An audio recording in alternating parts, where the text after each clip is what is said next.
Notre objectif commun est d'avoir une station spatiale optimale. 哇，这外面太漂亮了！现在我把它放到水膜上，同学们看到了吗？花朵在慢慢的开。我已出舱，感觉良好。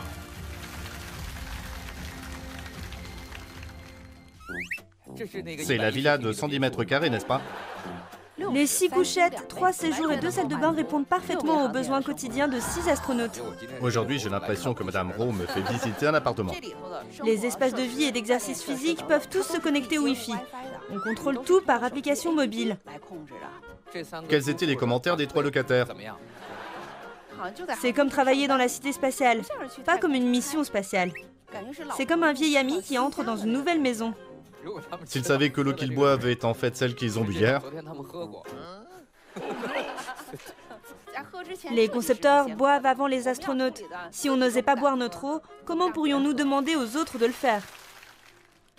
Du vol de 5 jours du vaisseau spatial au vol de 10 ans de la station spatiale, ce n'est pas seulement un changement quantitatif, mais aussi un changement qualitatif. Il s'avère que la station spatiale chinoise peut également émettre une telle lumière et devenir brillante. Tout ça, c'est pour le rêve de l'océan d'étoiles. Je pense que mes idées se sont réalisées. En fait, ce prélude ne fait que commencer, et nous avons un long chemin à parcourir.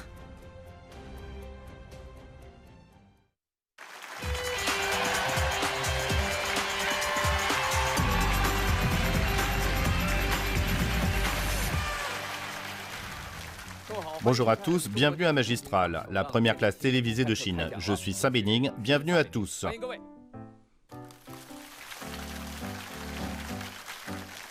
Le 15 octobre 2003, le premier astronaute chinois Yang Liwei est entré dans l'espace et a passé moins de 24 heures en orbite. Il est donc retourné sur Terre le lendemain de son départ. Cette fois-ci, par contre, 3 astronautes ont passé 6 mois en orbite.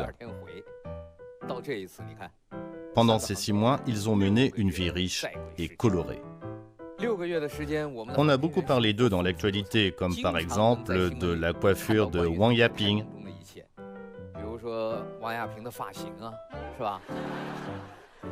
de ce qu'ils mangent dans l'espace, de leur entraînement physique. Le cours très spécial dispensé par Wang Yaping depuis l'espace a été suivi par 60 millions d'enfants sur Terre. J'ai donc pensé que c'était peut-être une coïncidence qu'en 2021, le vaisseau avec à son bord Wang Yaping, Zhang Zhegang et Ye Guangfu a été lancé le 16 octobre.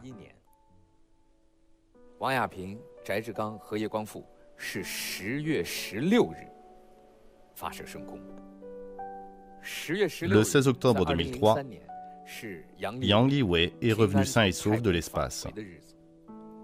Cela faisait juste 18 ans. Le moment pour une cérémonie de passage à l'âge adulte. Mais combien d'attention et d'amour faut-il donner à un enfant de sa naissance à l'âge adulte? Combien d'efforts acharnés les parents doivent-ils faire pour qu'il sourie à la vie lors d'une telle cérémonie?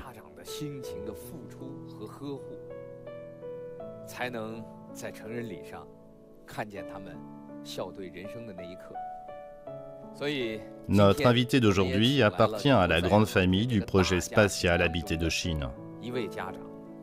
Elle en est même un membre important, car ces 10 dernières années, elle a accompagné les astronautes chinois dans chaque étape de leur parcours dans l'espace.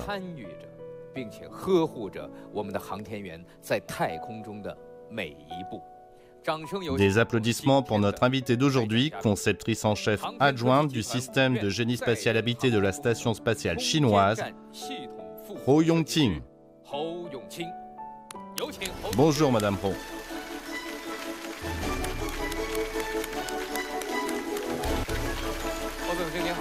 Bonjour. Bonjour. Bienvenue, venez. Merci à tous. Asseyez-vous. Je ne sais pas ce que vous en pensez, mais l'uniforme de l'ingénieur en chef pro est si beau. Est-ce l'uniforme de la 5e Académie d'astronautique? C'est celui de la CAAC. Ce drapeau est si élégant. Il n'est porté que par l'équipe nationale. Dès que je suis monté sur scène, je n'ai pas pu m'empêcher de regarder ici. C'est la villa de 110 mètres carrés, n'est-ce pas? Une villa de 110 mètres carrés avec nos 3 modules assemblés. C'est l'un des modules. Tout à fait. C'est le module central. Oui. Voici la grande section cylindrique et la petite. Le couchage et les sanitaires des astronautes se trouvent dans la section de plus petit diamètre. L'équipage de la mission Shenzhou 12 est entré très tard le premier jour. Il était initialement prévu qu'il passe la nuit dans le vaisseau spatial. Mais dès que l'équipage est entré dans le module central, ils ont constaté qu'il était très spacieux. Ils ont immédiatement sorti les sacs de couchage pour les installer dans la zone dédiée. Ils se sont installés plus tôt que prévu. C'est habitable. Quand ils sont entrés dans le module, c'est comme si un vieil ami arrivait dans une nouvelle maison. Dans la conception de toute la station spatiale, de quelle partie êtes-vous responsable? Je suis principalement en charge de la conception de ce qui concerne l'humain. Par exemple, on crée un cadre de vie en orbite pour les astronautes, ce qu'on appelle conception d'environnement habité. Pression, température, humidité, oxygène, dioxyde de carbone, alimentation en eau. C'est le système de survie le plus élémentaire. Oui. Les astronautes sont donc très polis envers vous, non? L'eau, l'électricité, l'air, je m'en occupe. Je suis une grande promotrice. La pression n'est-elle pas trop forte? Elle est immense. Ce n'est pas comme avec les autres instruments et équipements. Il n'y a pas droit à l'erreur.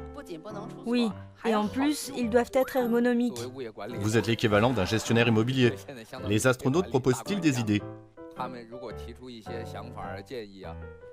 Au début de la conception, on a échangé avec les astronautes. Ils ont dit que le mieux serait de pouvoir appeler directement chez soi lorsqu'on voyage dans l'espace. Quand on vit longtemps dans un milieu fermé, les problèmes psychologiques sont plus importants que ceux du quotidien. La pression est forte. Le vrai réconfort pour eux, c'est en fait la famille. Nous adoptons une conception d'habitabilité. Et on utilise maintenant des téléphones portables pour les appels. Cela leur permet d'appeler leur famille directement. Tang Hongbo a dit un jour qu'en appelant sa femme, celle-ci lui a dit « J'ai l'impression que tu travailles à la cité spatiale, pas que tu fais une mission dans l'espace. » C'est probablement la chose la plus gratifiante pour nous, les concepteurs. Par conséquent, les longs échanges entre les concepteurs et les utilisateurs ont formé comme une grande famille. Ils vous font confiance tandis que vous vous souciez d'eux et prenez en compte tous les détails. Le moment est maintenant venu de vous laisser la parole pour assouvir davantage notre curiosité concernant le module principal.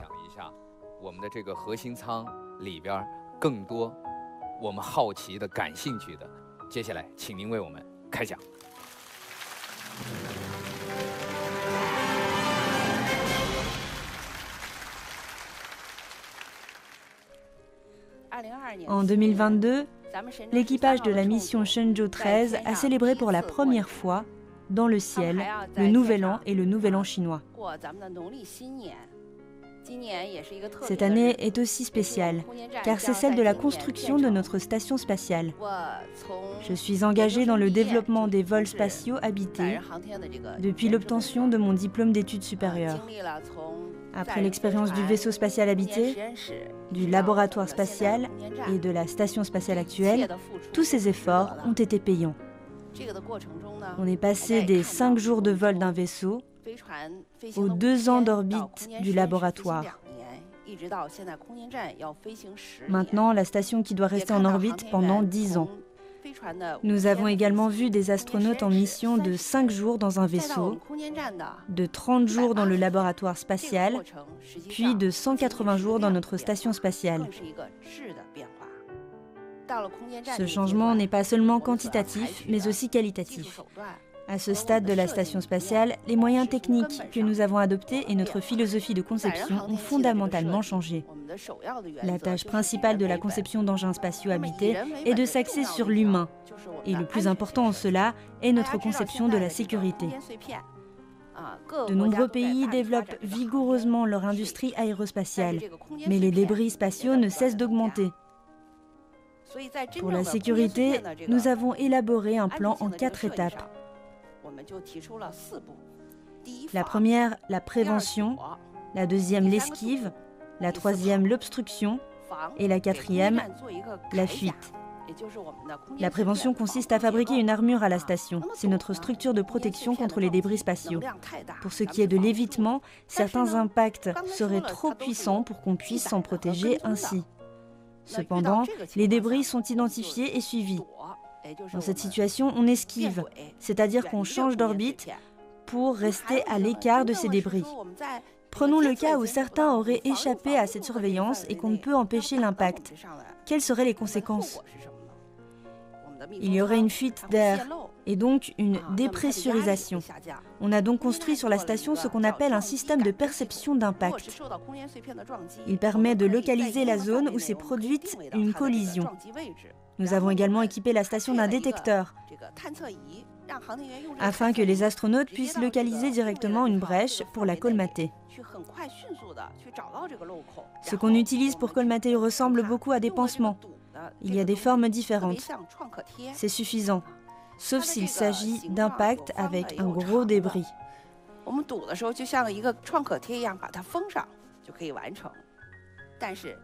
Dans ce cas, les astronautes évacuent d'urgence la station et vont dans le vaisseau. L'évacuation prend du temps. La station est donc équipée d'un système de pressurisation d'urgence. Dans ce laps de temps, il est nécessaire d'alimenter en permanence la cabine en air pour maintenir une certaine pression, afin que les astronautes puissent se réfugier dans le vaisseau spatial. La sécurité des astronautes est assurée grâce à ce plan en 4 étapes. Une autre chose que tout le monde peut voir est la question du confort. Les astronautes doivent maintenant effectuer de longs séjours en orbite et dans un environnement fermé. Les exigences de confort doivent être plus élevées qu'auparavant. Le couloir est une section relativement spacieuse. Les espaces de vie et d'exercice physique peuvent tous se connecter au Wi-Fi. Dans la cuisine, il y a des fours à micro-ondes, des appareils à air chaud, etc. Tout est contrôlé par application mobile. Ce qui fait que les astronautes ne sentent pas de différence avec la vie sur Terre. Je pense que tout cela est dû aux nouvelles exigences liées au long séjour. Notre conception s'en trouve plus humanisée, avec une meilleure habitabilité. La station spatiale sera en orbite pendant 10 ans ou plus. C'est une avancée relativement importante. Nous avons travaillé en faveur de sa longévité et de sa maintenance. Avant, on envoyait l'oxygène, l'eau et la nourriture consommée par nos astronautes dans le laboratoire ou les vaisseaux spatiaux. On acheminait l'oxygène dans des bouteilles et l'eau dans des réservoirs. Le vaisseau Tianzhou se chargeait de faire le ravitaillement. Là, par contre, on ne pourra pas répondre ainsi à tous les besoins. Alors que faire ? Utiliser les technologies de recyclage. Avec quoi le recyclage est-il le plus efficace ? Avec l'eau, parce que les astronautes en rejettent via la respiration, la transpiration et les urines. Cette eau est en partie collectée par notre système de régulation de température, qui est un peu comme un climatiseur. Celui-ci produit de l'eau via la condensation par refroidissement. Ensuite, on récupère cette eau, puis on la purifie. On peut l'utiliser dans 2 cas. Premièrement, elle peut servir à produire de l'oxygène grâce à l'électrolyse. Ainsi, plus besoin d'envoyer des bouteilles d'oxygène. Deuxièmement, les astronautes peuvent la boire ou s'en servir dans leur quotidien. De nos jours, 20% de la quantité d'eau envoyée auparavant depuis la Terre suffisent. Par ailleurs, ce n'est plus la peine de faire des ravitaillements en bouteilles d'oxygène. L'eau sert à en produire. Ainsi, les ressources envoyées depuis la Terre à 3 astronautes effectuant un séjour de 180 jours ont considérablement diminué. Comme vous savez, il est impossible que tous les équipements fonctionnent pendant 10 ans. Dans ce cas, il faut concevoir leur maintenabilité. Mais entretenir une station spatiale n'est pas comme entretenir de simples avions. Pourquoi ? Si une voiture ou un avion tombe en panne, on peut les mettre à l'arrêt. Ce n'est pas le cas pour la station spatiale. Il faut la réparer pendant qu'elle est en orbite, ce qui nous oblige à faire en sorte que celle-ci ne puisse être affectée par la mise à l'arrêt ou le retrait d'un appareil.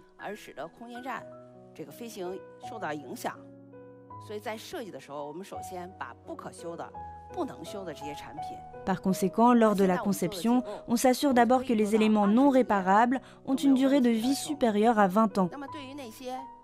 Concernant les équipements susceptibles de tomber en panne, notamment du fait de leur fonctionnement permanent, comme les ventilateurs, il faut les réparer, mais ça pose un autre problème. Il faut avoir des pièces de rechange pour les réparations, n'est-ce pas ? D'après vous, lesquelles doivent absolument être envoyées en orbite pour les astronautes ?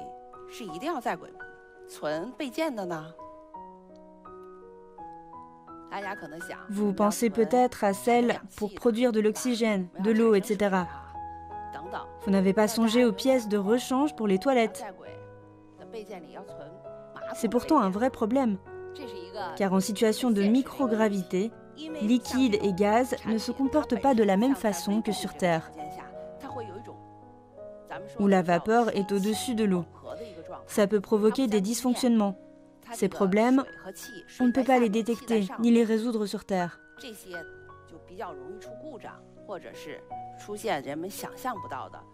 Plus tard, notre système de station spatiale a analysé les différences entre la situation au sol et celle dans le ciel. On fait donc des doubles des éléments qu'on ne peut pas vérifier au sol, formant un système intégré de pièces de rechange. La maintenance a également un effet très bénéfique. Grâce à elle, la station spatiale est continuellement mise à niveau. Aujourd'hui, nos technologies au sol évoluent à pas de géant. Par exemple, la puissance de traitement des microprocesseurs augmente constamment. Notre station spatiale est maintenant en orbite et elle devra être opérationnelle pendant 10 ans. Elle sera donc dépassée dans une décennie. Grâce à la maintenance, on peut remplacer un élément par un nouveau, techniquement meilleur, de sorte que l'ensemble de la station spatiale puisse suivre le rythme de son temps en termes de capacité et de performance. Ainsi, le laboratoire spatial national, actuellement en construction, pourra répondre aux besoins des scientifiques. La maintenance est en fait un élément particulièrement important qui a été intégré dès le projet de conception de la station spatiale.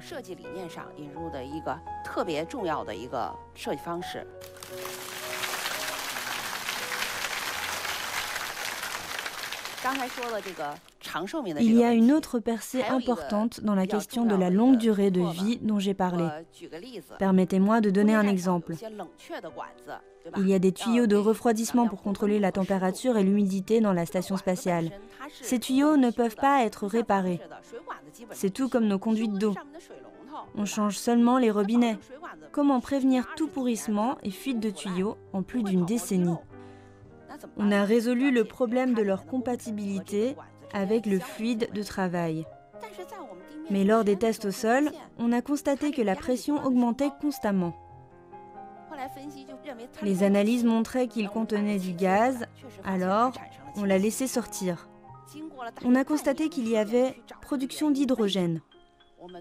Au bout d'environ 6 mois, on a trouvé la raison. On a réalisé des tests systématiques sur les matériaux et le fluide de travail. Et Tiangong n'avait connu aucun problème en 4 ans d'orbite. Pourquoi ce problème se produisait-il après 6 mois d'essai au sol ? C'était en effet une question très délicate. Finalement, après de nombreux tests, on a constaté que c'était lié aux soudures. Une incompatibilité avec les soudures entre les pièces de l'échangeur de chaleur produisait le phénomène qui aurait affecté sa durée de vie. Autrement dit, un petit changement quantitatif peut entraîner un grand changement qualitatif.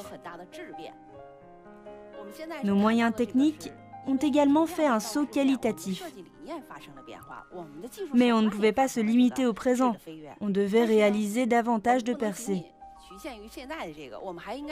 Vous connaissez tous les 4 aptitudes nécessaires aux vols spatiaux habités. Savoir endurer les épreuves, lutter, surmonter les difficultés et se dévouer. Sans elles, on n'en serait pas là où on en est aujourd'hui. Mais à notre époque, ne faudrait-il pas allonger cette liste? Il faut de l'intelligence et de l'efficacité. On ne peut pas toujours continuer en mode 996. De nos jours, on ne construit plus comme avant. Parlons des plans. Tout ce qu'on conçoit est d'abord modélisé en 3 dimensions. On commence de cette manière dès le tout début. Vous pouvez voir qu'il s'agit ici de canalisation. Vous les voyez? C'est un réseau très dense. Ces tuyaux décrivent des courbes dans l'espace. Auparavant, ces courbures étaient faites manuellement avec de possibles erreurs humaines. Maintenant, tout est modélisé en 3D.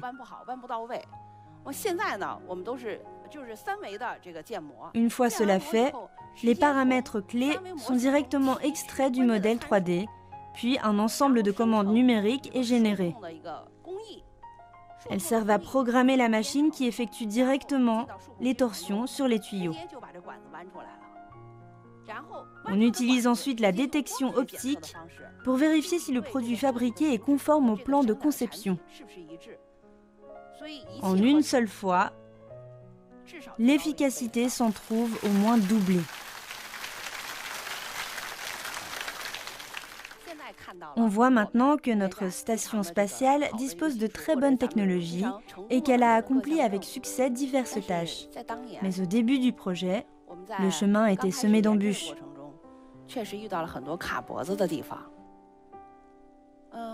En 2012, je suis allée au symposium sur le développement d'applications de la Station spatiale internationale. Lors de cet événement, j'ai rencontré des chercheurs de la NASA. Ils présentaient leurs bras robotiques. Après leur présentation, je suis allée les saluer. Je leur ai dit que la Chine allait construire une station spatiale, ainsi qu'on voulait concevoir et construire un bras robotique. J'ai demandé au chercheur d'échanger avec lui. Après m'avoir écouté, il m'a regardé, s'est retourné et s'est assis sans aucune expression.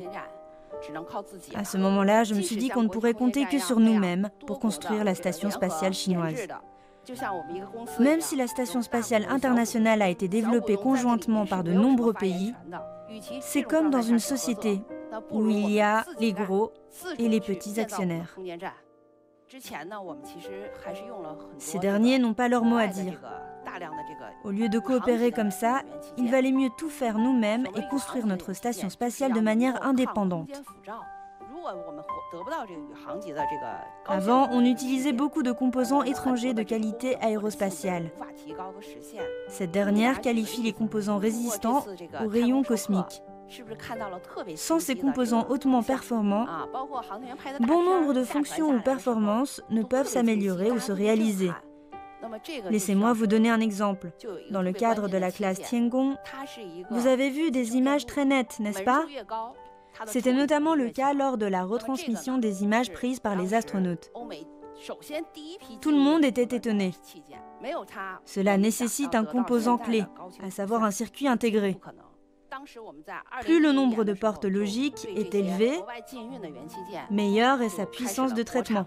Il figurait dans la première liste de l'embargo sur les composants imposés par l'Europe et les États-Unis à cette époque.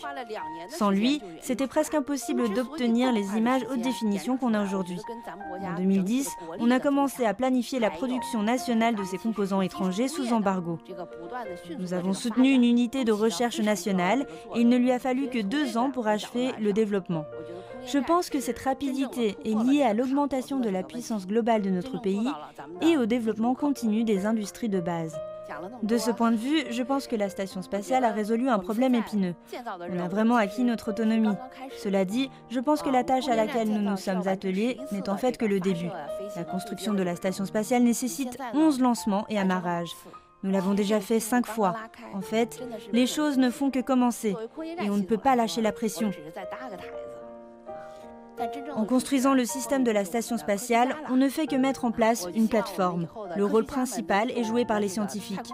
J'espère que nos scientifiques pourront utiliser notre laboratoire spatial pour faire de nouvelles découvertes et percées. Nous sommes leur escorte. Merci.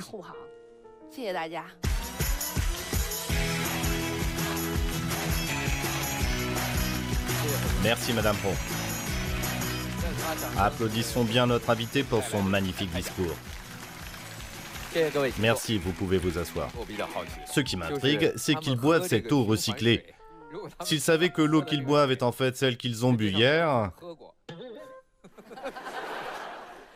est-ce que psychologiquement...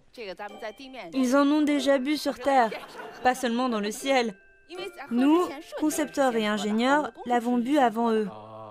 Si on n'osait pas boire notre eau, comment pourrions-nous demander aux autres de le faire ? On a fait des tests d'hygiène pour s'assurer qu'ils peuvent la boire. Ça préoccupe les gens ordinaires.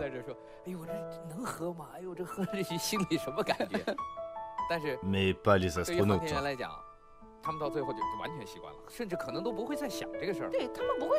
Ils ne pensent pas à la provenance de l'eau, car nos réservoirs d'eau ont tous la même apparence.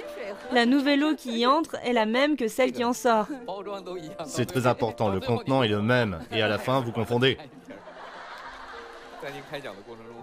Votre discours a été retransmis en ligne et il a intéressé de nombreux internautes. Ceux-ci ont posé beaucoup de questions.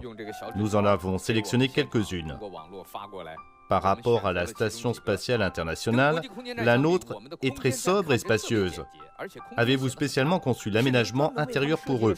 Quand on tire sur le lit, il y a une armoire en dessous. Tout à fait. Il y a des rangements sous les couchettes. J'ai déjà la capacité de concevoir. Et j'ai entendu dire qu'il y avait plus de 200 objets qu'on ne trouve plus dans la Station spatiale internationale. C'est en effet une chose spéciale, apparemment anodine, mais très importante. On a donc mis au point un système de gestion du matériel. On met un code QR sur tous les objets et on le scanne quand on veut l'utiliser. Par exemple, si vous voulez prendre un sac, vous devez scanner son code. Vous devez aussi scanner le code de l'endroit où vous le laissez. Deuxièmement, j'ai aussi besoin de savoir ce qui est consommé et ce qu'il faut envoyer. La station spatiale a peu de place. Il faut juste envoyer ce qu'il faut. Et on ne peut pas tenir les comptes tous les jours. Les QR codes facilitent donc l'intendance.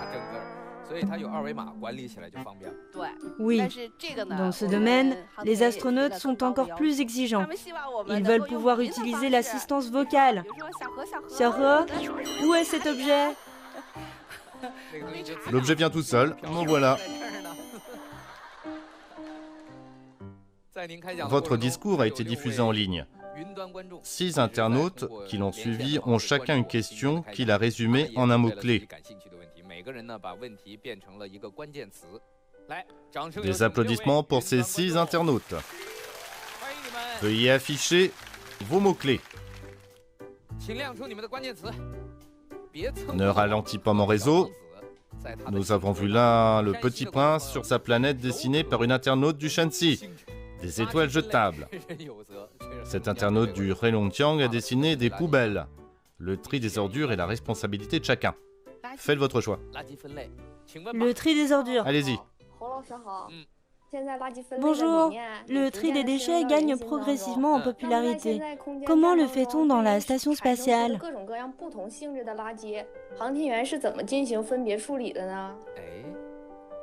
Faut-il y trier ces déchets? Oui. On trie les déchets selon leur niveau de dangerosité. Il faut ajouter des conservateurs aux déchets alimentaires et aux excréments. Dans des circonstances normales, en particulier après l'achèvement de l'assemblage et de la construction de notre station spatiale, les ordures peuvent y rester 1 an avant d'être déchargées. La décomposition des ordures peut provoquer des émissions de gaz. Tout le monde sait que la prolifération des bactéries peut faire éclater les sacs. La station spatiale pourrait être contaminée. Par conséquent, ces déchets ont un niveau de dangerosité assez élevé. Leur traitement est très strict. On a mené des expériences de stockage au sol pendant plus d'1 an dans toutes sortes de milieux. Prenez les serviettes en papier et les sacs en plastique. Ce sont des déchets relativement courants. Ceux-ci peuvent être comprimés sous vide. Pourquoi ? Pour réduire leur volume. De cette façon, on peut stocker plus de déchets.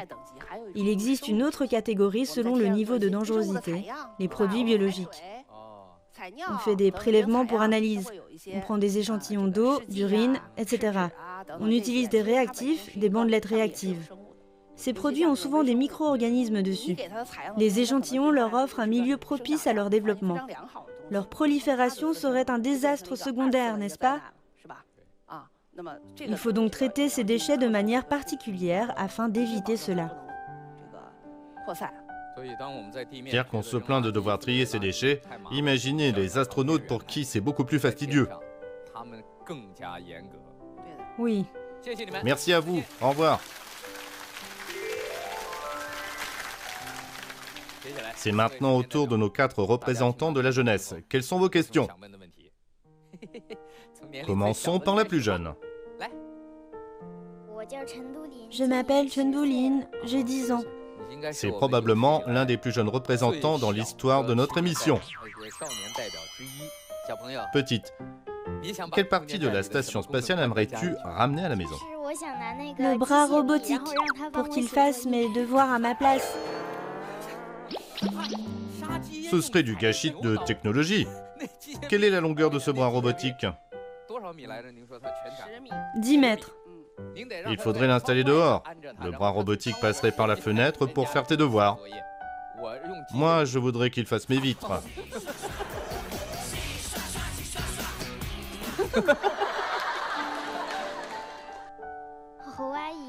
Croyez-vous à l'existence des extraterrestres ? Non, pas du tout. Madame Rowe ne laisse aucune chance à l'imagination. Non, pas du tout.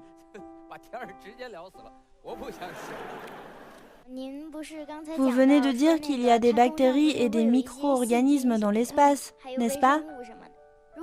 Et si un jour ils mutent et deviennent des extraterrestres ? C'est possible. Je n'oserais pas dire que c'est impossible. Mais après tant d'années sur la Station spatiale internationale, aucune mutation d'ADN n'a été remarquée. Cependant, on a constaté un renforcement des propriétés physico-chimiques, comme, par exemple, la capacité corrosive. Dans la Station spatiale internationale, des biofilms se sont développés sur des filtres du système d'eau. Ces biofilms ont essentiellement bouché ces filtres. Le rayonnement dans l'espace est environ 100 fois supérieur à celui à la surface de la Terre. Mais ce n'est pas suffisant pour tuer ces micro-organismes. Et il est possible de rendre ces micro-organismes plus actifs et résistants aux médicaments. Le problème le plus difficile auquel nous pourrions faire face à l'avenir, ce sont les micro-organismes, car ils vont évoluer. Tu crois en l'existence des extraterrestres ? Je pense que c'est possible. Je pense que cette enfant est très prudente. C'est possible. Tout est possible. Merci. Au suivant. Bonjour à vous deux. Je m'appelle Cao Xicheng, je suis un passionné d'astrophotographie. Voici un cliché que j'ai pris le 17 mai 2021 dans le district de Changping, à Beijing. On y voit le module central de la station spatiale chinoise. C'est la première fois qu'il passait devant la Lune dans le ciel de Beijing.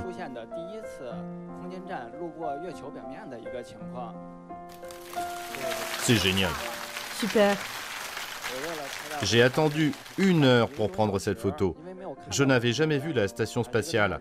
Après plus d'1 heure, un petit point lumineux est soudain apparu, puis s'est lentement élevé dans le ciel, devenant de plus en plus brillant. À ce moment-là, je me suis exclamé sur le fait que notre station spatiale puisse émettre une telle lumière, être aussi brillante.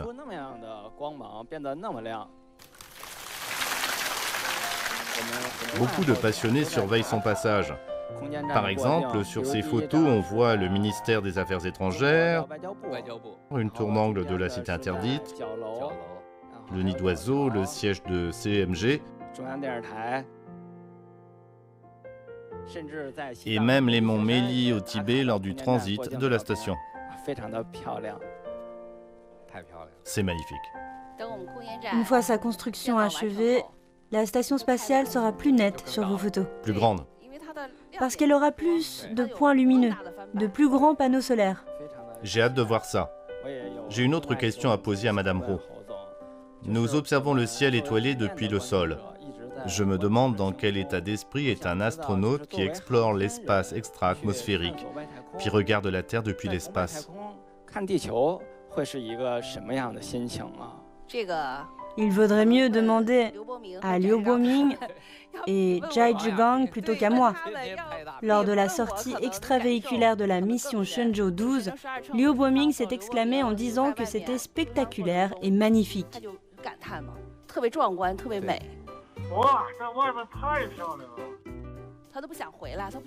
Il ne voulait pas retourner dans la cabine. Je pense que tous ces sacrifices en valent la peine. Et une fois que nous aurons cette plateforme de station spatiale, on créera plus d'opportunités pour les astronautes, mais aussi pour les scientifiques. On fera également beaucoup de recherches sur les technologies pour les missions lunaires habitées. Je pense que regarder la Terre depuis la Lune, c'est une toute autre expérience, un tout autre spectacle. Vous êtes-vous déjà imaginé pouvoir aller vous-même dans l'espace? Je n'y ai jamais pensé. Parce que je sais que je ne suis pas dans d'assez bonnes conditions physiques. Mais quand j'ai vu les astronautes dans le ciel, j'étais très satisfaite. Je me suis tellement impliquée dans cette station spatiale et mes idées se sont réalisées. Et l'expérience des astronautes est bonne. Donc, j'en suis encore plus satisfaite. Merci, Madame Rowe. Suivante. Bonjour, je m'appelle Xiam India. Je suis étudiante en 3e cycle à l'école des beaux-arts de l'université Tsinghua. Au collège, j'ai eu la chance d'assister à la première classe spatiale de Wang Yaping.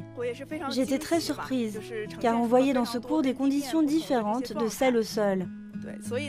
Alors j'ai commencé à rêver d'espace. Avec des camarades de classe et des étudiants d'autres établissements, on travaille sur un projet, la boîte à musique spatiale. Il s'agit d'une installation musicale interactive sur satellite. Il y a une petite boule à l'intérieur. Celle-ci ne cessera d'entrer en contact avec les parois en situation de microgravité pendant l'orbite. Une caméra enregistrera ces mouvements, puis transmettra les données à la Terre. Au sol, une grosse boule reproduira les mouvements en temps réel. Certaines des données sur le rayonnement cosmique collecté, comme les rayons gamma, seront traduites en musique, afin que tout le monde puisse profiter de l'intégration audiovisuelle. Un tel procédé permet de sentir le rythme de l'univers.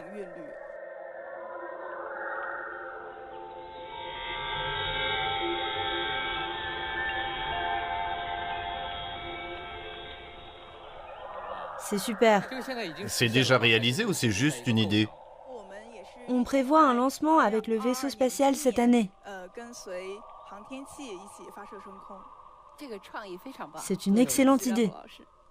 Merci. Ça fait de l'espace un compositeur. Madame Rowe, j'ai une question à vous poser. La classe spatiale de Wang Yaping compte maintenant 3 personnes. Après l'achèvement de la station spatiale, combien pourront s'y rendre? 3 résidents permanents. Mais il peut y avoir un équipage de 6 personnes. On voit ici Shenzhou 13 amarré dessous, perpendiculairement. Ensuite, un module expérimental viendra s'amarrer sur le port frontal avant d'être déplacé vers un port latéral. Le port latéral ne peut donc pas être occupé. On ne peut donc pas faire un roulement avec les missions Shenzhou 13 et 14. Mais quand l'assemblage sera achevé, Le port frontal sera libre. Le vaisseau de Shenzhou 14 sera amarré en dessous et celui de Shenzhou 15 frontalement. Ainsi, les deux équipages pourront se rencontrer dans la station spatiale pour se passer le relais. Dans cette situation, il y aura 2 équipes, donc 6 personnes. En prévision, on a 2 ensembles de systèmes de survie qui peuvent fonctionner en même temps. Les modules expérimentaux ont 3 couchettes, ainsi que des sanitaires. On aura donc 6 couchettes, 3 séjours, 2 salles de bain, ce qui est tout à fait suffisant pour accueillir 6 astronautes. Merci. Au dernier. Bonjour à vous deux. Je m'appelle Cheng Yiguang de l'Institut de recherche et de conception architecturale aérospatiale. Aujourd'hui, Madame Rowe est très aimable sur ce plateau, n'est-ce pas? Je suis curieux de savoir comment vous vous comportez habituellement au travail. Est-ce que vous critiquez vos collègues?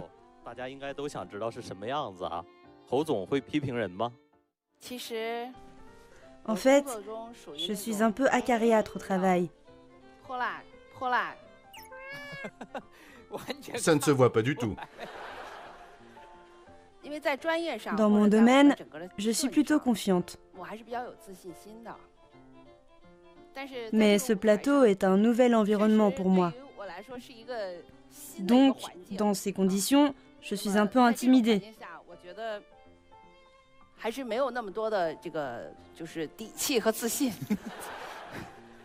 Je comprends. La dureté que vous manifestez dans votre travail vient de la confiance que vous avez dans ce que vous faites et de vos profondes compétences professionnelles. Mais sur scène, comme il y a toujours quelqu'un à côté qui fait le pitre, vous pensez que ça affecte votre crédibilité. Mais si on était dans le cadre habituel du travail, comment vous comporteriez-vous? Vous êtes dur à quel point? Vous me diriez de dégager?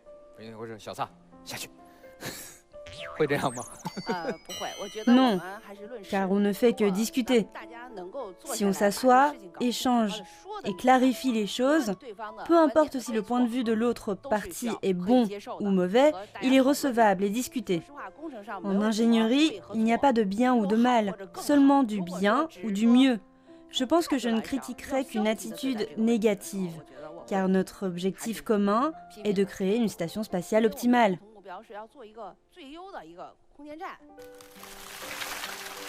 Merci, Madame Rowe. Merci. Pour nous, ce vol spatial habité est un jalon important pour toute la Chine. Pas à pas, nous sommes plus confiants.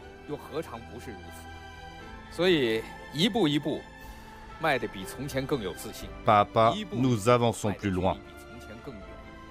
Tout cela, c'est pour le rêve de l'océan d'étoiles. Merci Madame Rowe pour votre merveilleux discours.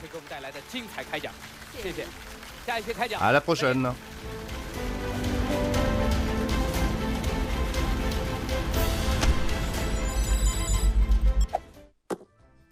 Aujourd'hui, je vais vous présenter le bras robotique, qui peut apporter un soutien solide aux astronautes et faire en sorte que la technologie de la station spatiale chinoise atteigne le niveau avancé international. Et il a été développé indépendamment par la Chine. Le bras robotique du module central Tianhe a 7 degrés de liberté. Il est aussi flexible qu'un bras humain. De plus, il possède un cerveau et peut adopter divers comportements en fonction des consignes au sol. Il a également des yeux qui peuvent surveiller des cibles fixes et mobiles. Et prendre des photos pour suivre et capturer celles-ci. Le bras robotique ressemble un peu à un phasme. Il mesure 10 mètres de long. Il peut atteindre de nombreux endroits de la station spatiale en rampant et il peut tourner à 360 degrés.